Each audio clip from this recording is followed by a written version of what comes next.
Israel अक्टूबर से अब तक गाजा में लड़ रहा है। कहने को भले ही इजराइल सैन्य शक्ति के मामले में काफी आगे है, लेकिन हमास के लड़ाकों से उसे भारी टक्कर मिल रही है और उसे काफी नुकसान भी उठाना पड़ रहा है।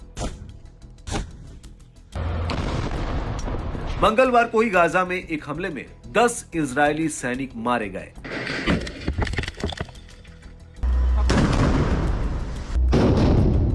आपको बता दें कि अक्टूबर में शुरू हुए गाजा में इजरायली सेना के जमीनी अभियान के बाद से मंगलवार को हुआ हमला उस पर अब तक का सबसे बड़ा हमला है। यह हमला इजराइल के लिए सिर्फ इसलिए बड़ा झटका नहीं है कि उसके सैनिक बड़ी संख्या में मारे गए हैं, बल्कि इसलिए भी एक बड़ा झटका है कि वायुसेना की जिस यूनिट 669 पर हमला हुआ है वो एक खास ब्रिगेड थी। हमले में मरने वालों में ज्यादातर हाई रैंक के अधिकारी थे।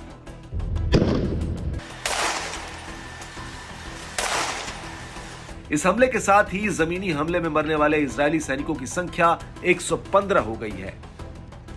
टाइम्स ऑफ इजराइल की माने तो इजरायली सैनिक उत्तरी गाजा में हमास के सबसे मजबूत गढ़ों में से एक कस्बा में तलाशी अभियान चला रहे थे। इसी दौरान हमास के लड़ाकों ने उन पर घात लगाकर हमला कर दिया और इस हमले में इजराइल के सैनिक मारे गए। इस घटना पर इजरायली प्रधानमंत्री बेंजामिन नेतन्याहू ने सैनिकों के मारे जाने के दर्द के साथ कहा कि हम जीत तक युद्ध जारी रखेंगे।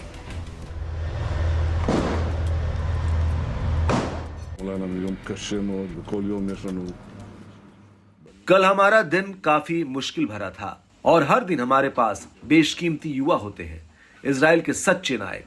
मेरा दिल मारे गए और उनके परिजनों दोनों के लिए दुखी है।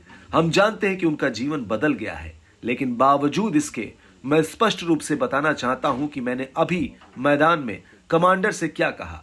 मैंने कहा कि हमें कोई नहीं रोक सकता, हम ये लड़ाई अंत तक जारी रखेंगे।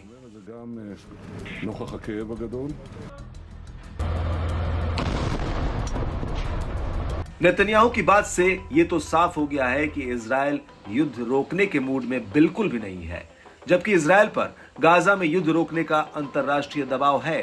संयुक्त राष्ट्र महासभा ने युद्ध विराम की मांग के लिए मंगलवार को भारी मतदान किया। मतदान से कुछ ही घंटे पहले अमेरिकी राष्ट्रपति जो बाइडेन ने भी चेतावनी दी थी कि गाजा पर अंधाधुंध बमबारी के कारण इजराइल अंतर्राष्ट्रीय समर्थन खो रहा है।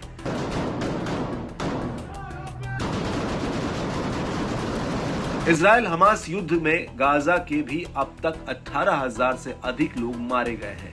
ये आम नागरिकों और लड़ाकों की कुल संख्या है। इतनी बड़ी संख्या में मौतों के लिए इजराइल पर लगातार सवाल उठ रहे हैं, लेकिन वो हमास को खत्म करने के बदले कोई भी नुकसान उठाने को तैयार है। उधर हमास ने भी युद्ध लड़ने के लिए खुद को पूरी तरह से तैयार किया हुआ है। ऐसे में इजराइल के लिए भी स्थितियां बहुत आसान नहीं है और युद्ध रुकने के कोई आसार नजर नहीं आ रहे हैं।